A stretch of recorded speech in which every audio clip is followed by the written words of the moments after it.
Ayun po ang misconception, no? Usually, ang ginagawa po ng pasyente, nag-a-apply ng warm compress. Ang problema po sa warm compress, lalo po niyang ini-enhance ang pamamaga.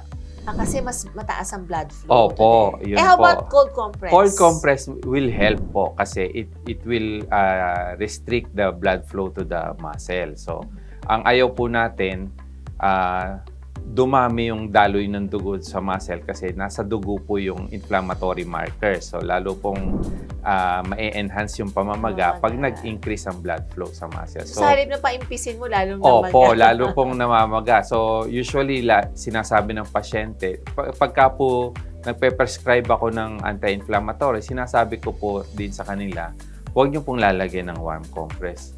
Tapos, malalaman ko po na ginawa na pala nila. Kasi usually ganun po ang isip ng mga pasyente.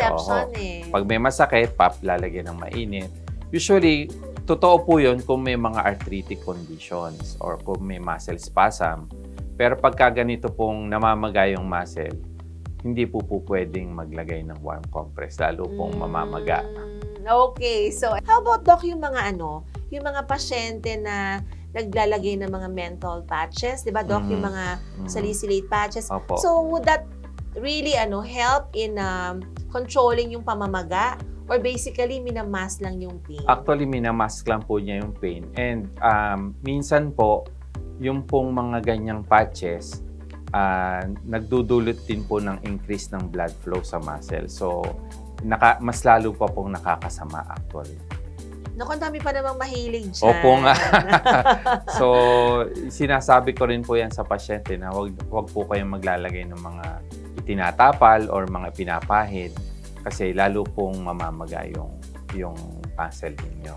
Yeah. Tapos feeling nila pag wala na masyadong lamig or hindi na masyado nangangamoy. Usually, pag may kasama ka sa sasakyan, amoy na amoy yan eh. Opo. So basically, ayan po hindi ho maganda na nagre-rely po tayo sa mga pain relievers and then, miski po yung mga itinatapal.